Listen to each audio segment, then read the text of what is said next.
Goeiedag, is 'n voorreg om die woord van die Here te kan oopmaak en ons bid dat die Heilige Gees ons daarin sal begelei. Rondom die hele saak van kom tot rus, sodat jy kan hardloop. Maar kom tot rus, sodat jy reg kan hardloop. En ons gaan saam lees uit Jesaja 30 vers 1 tot 18 en die woorde is woorde van Jesaja wat die Here gespreek het deur Jesaja ongeveer so 700 voor Christus. Nou beide die 10-stammeryk en die 2-stammeryk is volhardend ter hulle ongehoorsaamheid aan die Here en die 10-stammeryk is nou al reeds weggevoer deur Assirië, maar ook die 2-stammeryk is nou onder bedreiging van Assirië.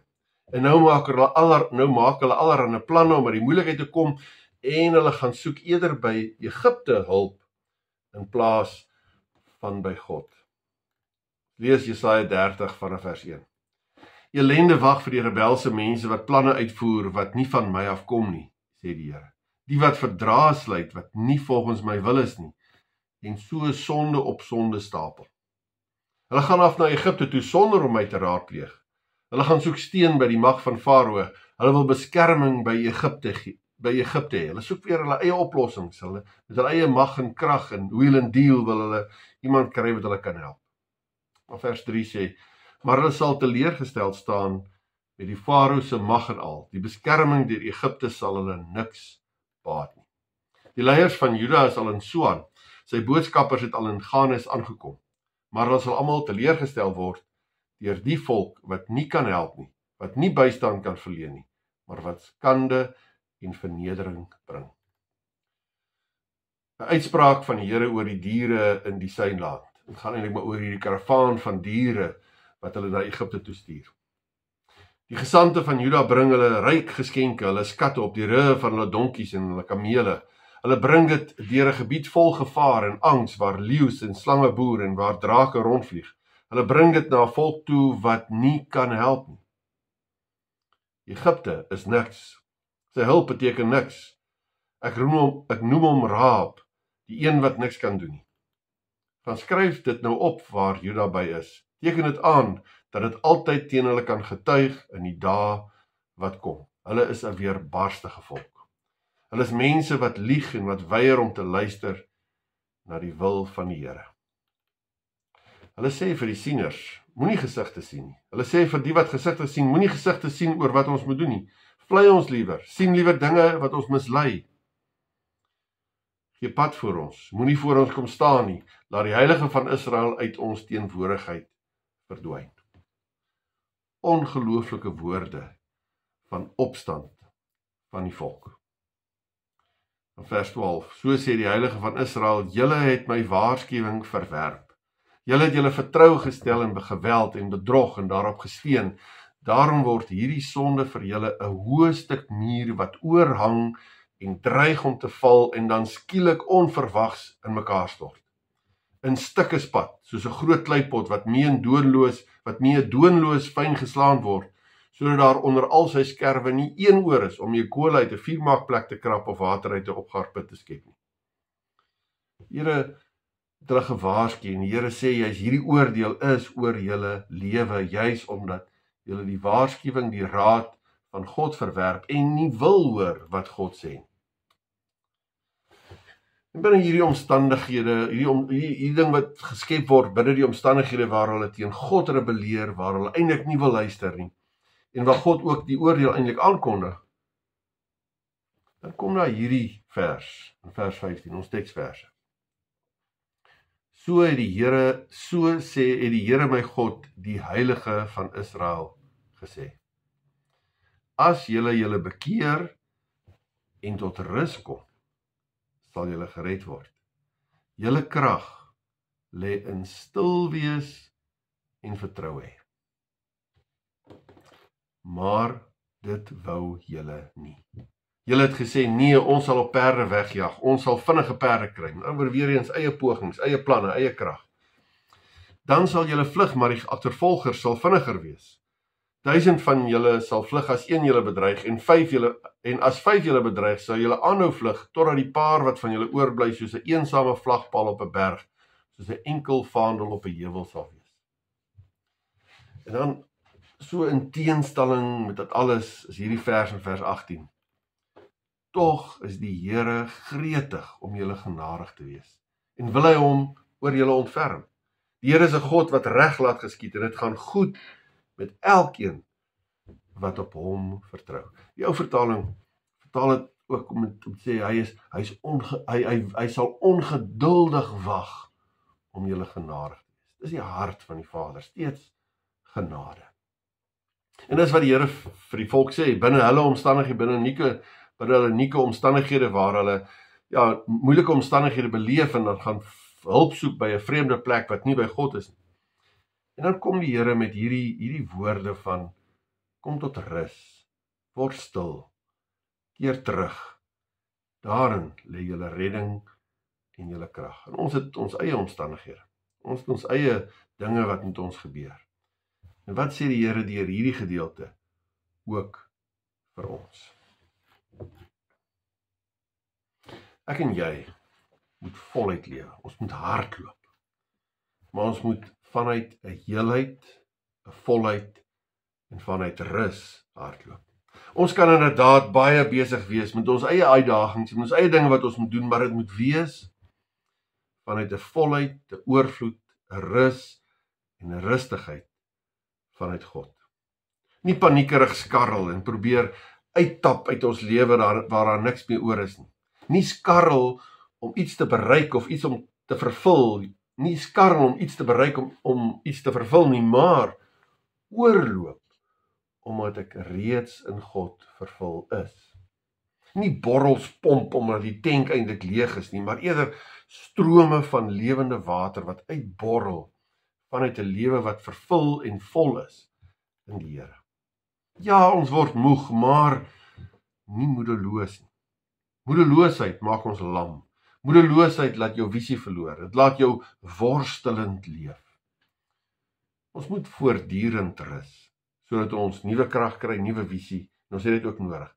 Maar ons moenie kom by die punt waar ons eintlik opgee en wegstap, sodat ons kan rus. In die vervulling van ons roeping moet daar voortdurende rus wees. Voortdurend vernuwing van krag en visie, sodat ons vanuit die oorvloed 'n vol lewe kan leef. Ja, daar is soveel dinge wat ons energie dreineer. Dit is eintlik maar soos 'n beker wat 'n inloop het en 'n uitloop het. En eintlik die vraag is net, hoe vol is jou beker?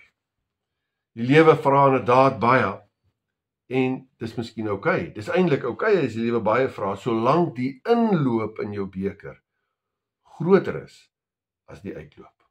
En hoe groter die inloop is, inderdaad, hoe dikker kan die pyp wees wat jy laat uitloop, en jy kan steeds oukei wees.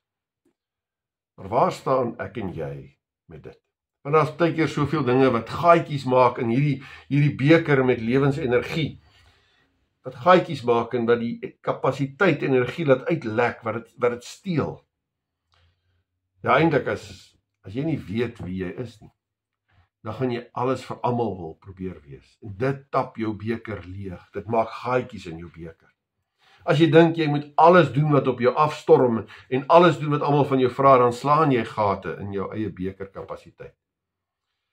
Voortdurende afleiding van dit wat jy eintlik moet doen. Die Engelse woord distraction. Dit is eintlik so 'n siekte van ons tyd, is distraction. Dus kan jy op een ding fokus en daarop aandag gee nie. Daar's net soveel hordes goed wat skielik jou aandag vra, en dan is jy inderdaad eintlik nie net oneffektief nie, maar dit dreineer ook soveel meer energie en kapasiteit. En sekerlik vandag is een van die grootste dinge, is die tegnologie is so groot bron van aandag wegtrek vir wat jy eintlik moet doen. Ja, ons praat baie keer van multitask, maar eintlik is dit meestal oneffektief en dit dreineer ook teen dubbelspoed. Dit is soos iemand in goeie Engels gesê het, you must do things once upon a time. En die hele bedoeling van om op een ding te fokus en te konsentreer en het waarlik te beleef en het goed te doen, maar nou voortdurend is daar hierdie distraksie, hierdie dinge wat ons aandag aflei, meestal deur media, en dit steel ons energie, dit steel ons aandag om hierdie ding spesifiek te kan doen. Maar daar's meer dinge, baie keer moeilike en gebroke verhoudinge dreineer energie vanuit hierdie beker, hierdie kapasiteit wat jy het.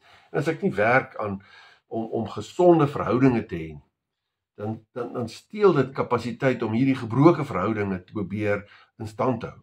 Daarom moet ek werk aan gesonde verhoudinge, want stikkende verhoudinge dreineer energie. Ook wanneer haar verhoudinge stikkend is, en ek maak nie ten minste van my kant af 'n poging om te herstel nie, en mee te werk tot opbou nie, dan steel dit my kapasiteit. Of as jou tank heeltyd op droog hardloop, op leeg hardloop, as jy meer uitgee as wat jy inkry, dan kry jou tank as het ware nog ekstra skade en gate in. En jy kry skade juis omdat jy heeltyd op leeg hardloop. Ek het 'n ding bygewoon waar iemand juist gesê het, dit het so gesegde geword van running on empty. Eintlik het hy vertel van hoe hy altyd met sy voertuig altyd nog net nog een rit voor hy weer die tank vol petrol maak. Net nog een rit kan hy, totdat daar iemand daar kom of sy vrou daar kom en ek kan hom nie ry nie want daar's nie petrol. En toe het so 'n ding geword van dat hulle vir hom sê, ja, you running on empty again. Jy hardloop op leeg. As jy nie roeping gedrewe leef en dinge doen wat jy voel jou roeping is, dan vat dit inderdaad dubbel die energie om daai ding te doen. En dan raak jy ook moedeloos, en hoe meer moedeloos jy raak, hoe meer energie vat dit om te doen. Jy moet roeping gedrewe wees en doen wat jy glo waarlik jou roeping is. God bedoel dit vir ons. God bedoel dat ons te binne van 'n sondegebroke wêreld in sy redding sal leef en sal funksioneer. God bedoel vir ons 'n oorwinningslewe, 'n oorvloedslewe, 'n lewe waar ons inderdaad vra na sy wil ook vir ons lewe, en dit sal leef. Die Here bedoel vir ons om in krag te lewe. Ja, maar binne hierdie wêreld dan, binne ons konteks, ons het miskien nie Assiriërs wat ons bedreig nie, maar partykeer het ons die rotte reusies wat ons bedreig. En binne hierdie konteks waarin ons is, en waar soveel dinge gevra word, en waar dit amper die normale is, dat die uitloop groter is as die inloop, en dat jou kapasiteit te min is. Dan sien ons hierdie vreemde vers. As julle bekeer en tot rus kom, sal julle gered word. Julle krag lê in stil wees en vertroue hê. Die Amplified vertaal dit met in returning to me, dus tot God, in returning and rest, you shall be saved. In quietness and confident trust is your strength. In stil wees, in vertroue hê, daarin lê ons krag. Nee, skree die wêreld, pop net nog 'n energiepilletjie, kry spoed, druk deur, werk harder. Jy is eintlik niemand as jy nie iets bereik nie. As jy nie iets bereik nie, dan is jy niemand nie. As jy nie resultate kan wys nie, dan is jy niemand. Jy moet dit maak werk. Jy bepaal jou eie lewe. Werk tot jy lê. Maar hier in Jesaja is daar totaal iets anders. In terugkeer, in rus, lê julle heil. In stil wees en vertroue bestaan julle krag. En wat beteken hierdie bekering? Beteken inderdaad, soos wat dit ook vertaal word, terugkeer. Terugkeer om te draai in 'n ander rigting. Bekering, terugdraai na God toe. En dan is die terugdraai, bekering na God toe, is nie 'n bedreiging vir jou planne en jou ideale, en dis eerder 'n uitnodiging tot ware lewe, waar jy jouself, jou lewensdoel en jou ware betekenis in God vind. Bekering is 'n beweeg na lewe, sodat jy waarlik sal lewe. Dit ontneem nie dinge as jy tot God toe terugkeer nie. Dit gee jou lewensdoelwitte, dit gee jou krag, dit gee jou die middele om waarlik te lewe. Bekering bring jou by jou Skepper, wat alle mag het, alle dinge bepaal, en in verhouding met jou wil staan. Ook hier in vers 15 word gepraat van die heilige van Israel, wat dui op hierdie verhouding wat hy het met sy volk. Ja, daar staan ook, so sê die Here, die laasgenoemde wat daar staan is Jahwe, wat beteken die verbondsnaam van God. Dit gaan oor verhouding. Bekering is tot God wat met jou 'n verhouding het en wil hê. Maar bekering beteken inderdaad ook dat ek draai, maar dan draai ek weg van eie ek. Ek draai weg van ek sal self my oplossing in my lewe bepaal, soos wat dit nou gelees het hier in Jesaja 30. Dit is inderdaad, ek draai weg van die rotte resies as slawe meester. Ek draai weg van die wêreldse perspektief van betekenisvolheid en status. Ek draai weg van ek is die middelpunt van my lewe. Ek draai weg van ek kan myself red. So duidelik kry ons dit in Jesaja 30. Dit is 'n terugkeer na God, 'n terugkeer na ware lewe. Dit ontneem jou nie iets nie, dit nooi jou uit tot 'n ware lewe. En ons weet dat hierdie terugdraai, hierdie bekering, is alleen maar moontlik omdat daar in vers 18 staan, tog is die Here gretig om julle genadig te wees en hy wil hom oor julle ontferm. Ons kan ons net draai omdat God se genade daar is. In die Ou Testament lees ons 'n uitstek in Jesaja van die genade van God wat op die ouend in Christus sou realiseer en dan nou gerealiseer het. Ons lees in Jesaja 7 vers 14 van die maagdelike geboorte wat heenwys daarna. Die enigste Ou Testamentiese boek wat hieroor praat. Ons lees in Jesaja 9 van die kind wat gebore word as 'n prins van vrede. Jesaja 42 van die sagtheid van die diensknegt. In Jesaja 52 waar gepraat word van sy lyding, die lydende knegt. So die heenwysing na Christus, en ons weet bekering, terugdraai is alleen moontlik deur God se genade in Christus wat 'n werklikheid is. Sonder God se genade, met natuurlik die hoogtepunt, God se genade se hoogtepunt is juis die ankerpunt is Jesus Christus se komste uit die aarde. Hy betaal aan die kruis, hy oorwin die dood. Sonder hierdie genade is daar geen terugkeer nie, is daar geen bekering moontlik. Die werking van die Heilige Gees kan ons op grond van Christus se genade deur geloofsomhelsing kan ons kind van God wees, tempel van die Heilige Gees, wat gelei word deur die Gees, om ware lewe te leef te midde van 'n gebroke, rotte resies, prestasiegedrewe wêreld. Ons terugkeer tot God is ons redding. Ja, dis genade van God in Christus. Ons terugkeer tot God. Daarin lê ons redding. Sonder terugkeer tot God, sonder 'n persoonlike verhouding met God, sonder Christus as jou verlosser en koning, bly ons slawe onder andere van die dringende. Word ons spionne en bly ons spionne van die rotte resies. Bly ons produkte van die dinge wat ons kan bereik en kan doen. Bly ons produkte van ons omstandighede en selfs ons verlede. Maar nee, Jesus, ons redder, ons verlosser, wat self mens was op aarde. As mens was hy ook inderdaad besig, maar nooit gejaag nie. Hy was soms moeg, maar nie moedeloos nie. Hy het van rigting en plek verander, maar nooit rigtingloos nie. Hy het behoeftes aangespreek, maar roeping gedrewe, nie nood gedrewe nie. Ja, as ons praat van bekering, terugdraai, dan is Jesus Christus die deur, maar ook die weg, die pad. Deur geloof in hom as my verlosser en koning, word 'n kind van God, dis die deur. Maar in my daaglikse bekering en terugdraai, daaglikse terugdraai na hom, volg ek dag vir dag waar hy deur sy gees my lei. Hy is ook die weg waarop ek loop. Om net te vra, ja, wat moet ek vandag doen as deel van sy groter plan? Vir wie stuur die Here oor my pad vandag? Hoe moet ek vandag die Here verheerlik? Maar dan is daar ook iets verder wat vers 15 aan ons openbaar.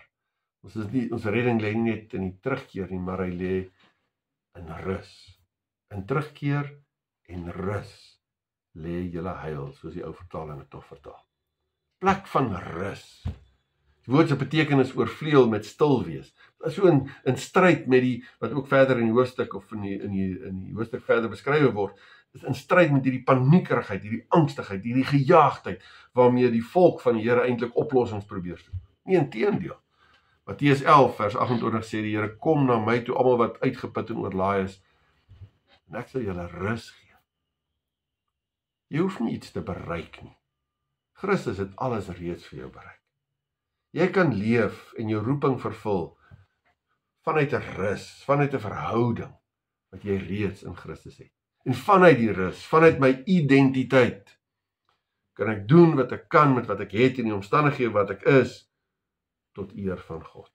Volg net waar die Here lei. Wees deel van wat God doen, op die manier wat God het doen.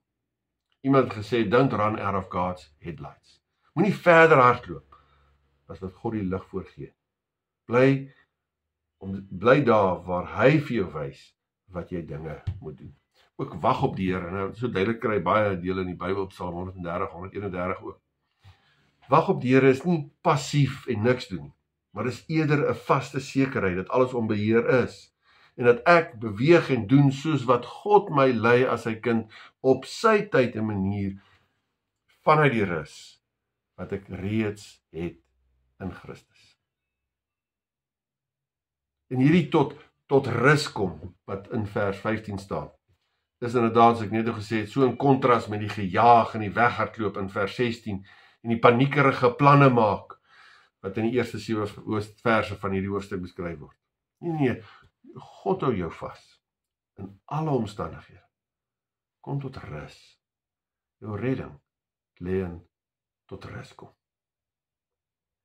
Die duiwel werk met gejaagdheid. Dus iemand gesê het, as die duiwel jou nie kan keer nie, dan jaag hy jou. Want as jy gejaagd is dan wanneer jy uitbrand en dan jy foute maak en jou eie paaie volg voordat die Here wys waartoe jy moet gaan. In jou rus, in rus lê jou verlossing. Jy kan niks doen om tot jou redding as kind van God by te dra nie. Jy kan net instap in die rus wat die Here vir jou bring, maar ook in die rus van die Here is jy gered van die rotte resies, van die prestasiegedrewendheid. Dis dan, wanneer jy in God se rus is, dat jy oukei is, ook al is jy nie oukei nie. Want hierdie alles, waarin jy dalk nie oukei is nie. Jy is oukei, al is alles nie oukei nie, want alles bepaal nie jou lewe nie. Maar die rus wat jy in God gevind het, dit bepaal jou lewe, en dis waaruit jy lewe. Jy mag maar die gejaagdheid uit jou lewe uithaal. Jy mag maar gelei word deur die Gees en nie gedryf word deur die dringende nie.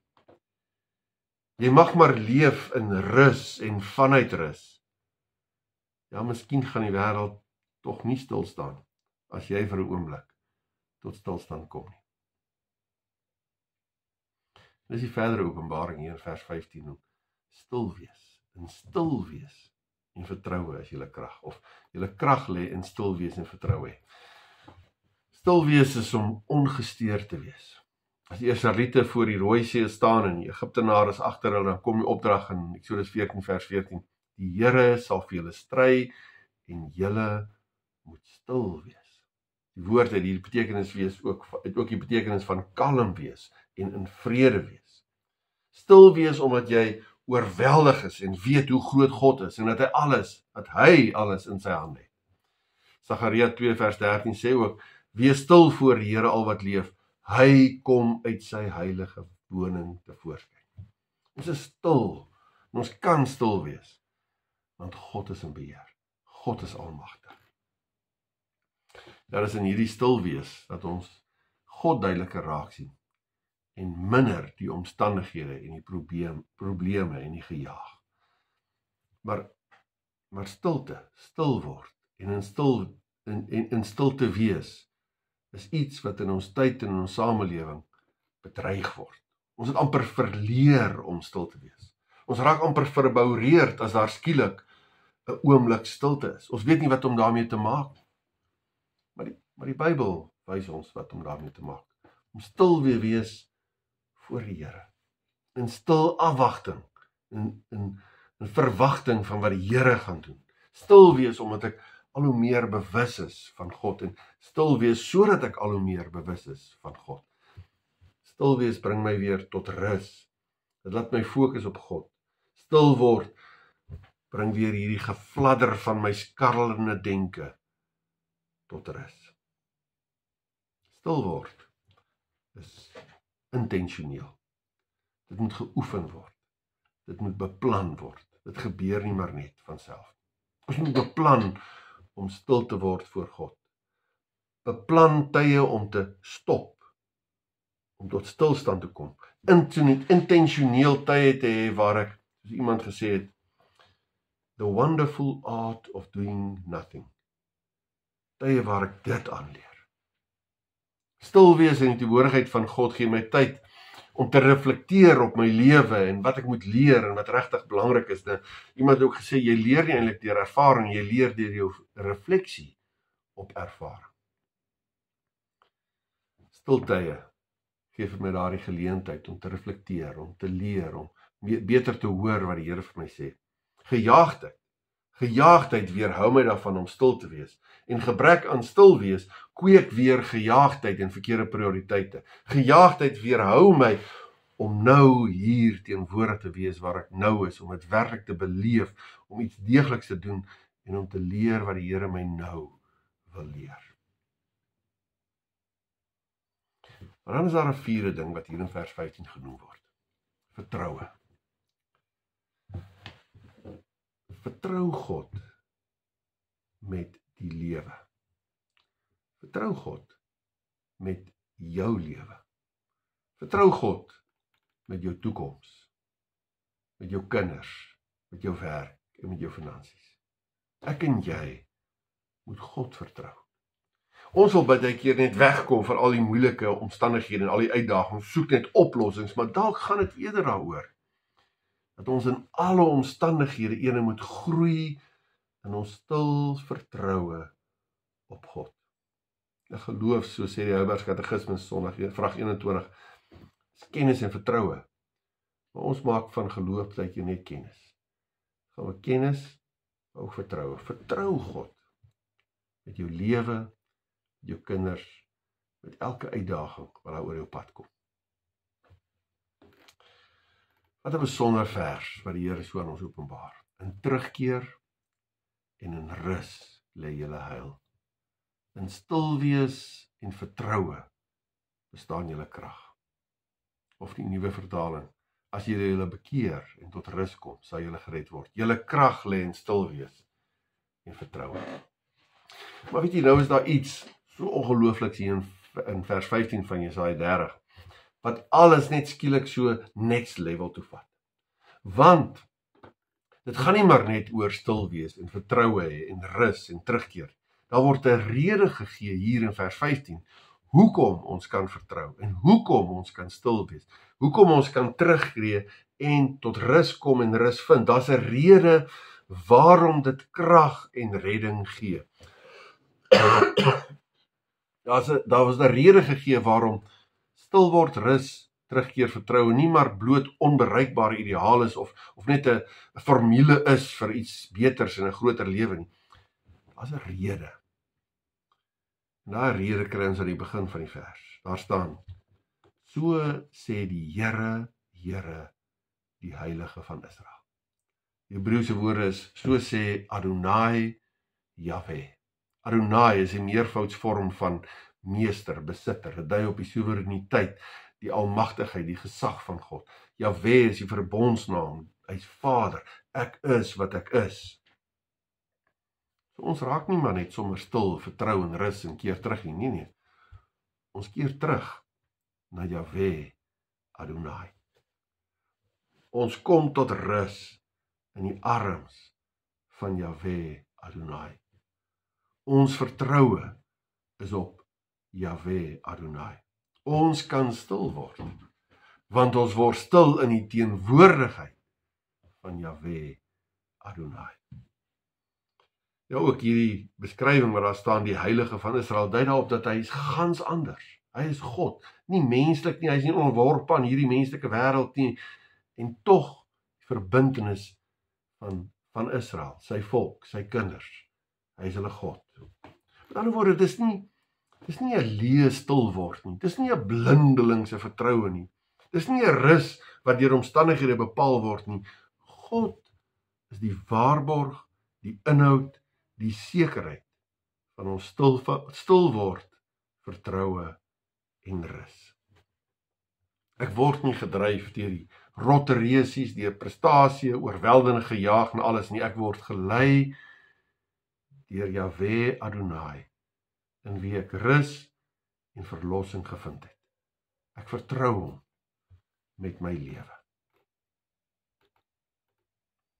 Maar dan hier op die einde van die versie is daar iets wat so vreemd is. So hartseer.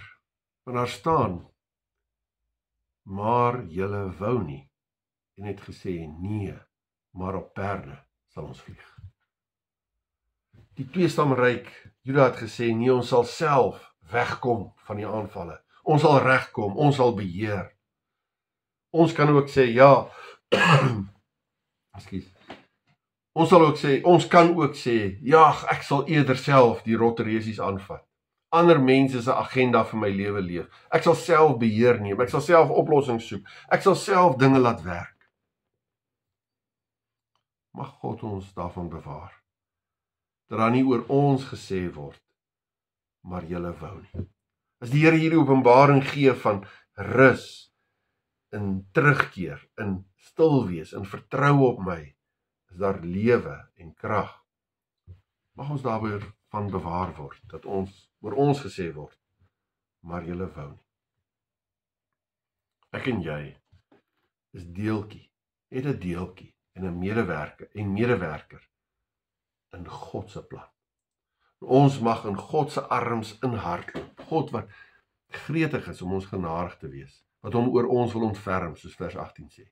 En mag dit inderdaad so wees, dat ons so in God se arms inhardloop, dat ons hierdie vrede, hierdie stil word, hierdie redding beleef, dat dit so sal wees, soos wat vers 18 ook sê, dat dit gaan goed met elkeen wat op die Here vertrou, op die Here wag, in die Here rus. Ek sluit af. Gaan oor verhouding, vryspraak, identiteit, kunskap van God, alleen maar genade in Christus wat ek in die geloof omhels, ek hoef nie te presteer nie. Hy sê, hy gee vir my hierdie genade. En dan, wanneer ek kind van God is, ja, dan moet ek vol bly, deur te rus, stil te wees voor God, vertroue te hê, na siel, liggaam en gees moet ek vol bly. My inloop moet groter wees as my uitloop, deur God se genade. En vanuit my identiteit, vanuit 'n vol wees van rus in God se teenwoordigheid, kan ek God se prioriteite bepaal. Kan ek bepaal wat is my roeping, wat wil God hê moet ek doen, met my unieke gawes, binne my unieke omstandighede, en dan kan ek gaan doen.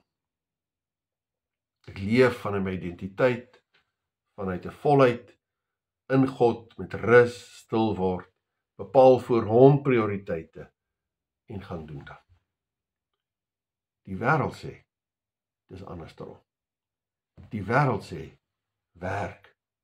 En as jy belangrik genoeg dinge doen, en as jy kan aanhou doen, om hierdie belangrike goed gedoen, verlang genoeg, dan gaan jy dalk iemand wees. Die wêreld sê, dit werk andersom. Nee, mag ons waarlik ons identiteit in God se genade vind. Dat ons weet wie ons is. En dan vanuit God se rus, in stil wees in hom, vertrou op hom, vol bly, fisies, psigies, geestelik, voor God prioriteite bepaal, en dan gaan doen. Mag ons onsself verloor, om ons in God te vind, sodat ons vanuit hom kan lewe. Ja, ons kan voluit lewe, maar vanuit 'n rus en 'n identiteit, wat veel groter as ons is. Amen. Kom ons bid saam. Onse Vader, in 'n wêreld waar daar soveel gejaagdheid is, en waar dit so vir ons dring en dryf, om iemand te probeer wees deur wat ons doen en wat ons bereik, wil ons bid, Here, verander ons denke. Wil U opnuut net ons oorweldig deur wie U is. En ons sê, ja, Here, ons keer terug na U toe. Ons kom tot stilstand in U arms. Ons soek in U ons vrede. Ons vind ons identiteit in U. Gee ons wysheid om inderdaad vanuit ons verhouding en vanuit hierdie rus en stil wees en vertroue op U, om vanuit dit die prioriteite te bepaal wat U vir ons gee, en dan te gaan doen waar U ons op die pad waarop U ons lei, om dit deel te wees van wat U reeds doen. Here, hier is ons. Gebruik ons as instrumente in U hand. Here, ons bid dat U in U vrede en in U genade en in U rus ons sal oorweldig. En dalk ook vir iemand wat hierna luister, wat inderdaad so onrustig voel en gejaagd voel, en as 'n produk van sy omstandighede of haar omstandighede voel. Here, wil julle net opnuut op U skoot tel, vasdruk teen U Vaderhart, en U rus, en U hart, U rus beleef en U hart hoor klop. Ons bid dit in die naam van ons Here Jesus Christus. Amen. Die genade van ons Here Jesus Christus, die liefde van God ons Vader, die gemeenskap, die teenwoordig wees, die begeleiding, die troos van die Heilige Gees, is en bly met U elkeen. Amen.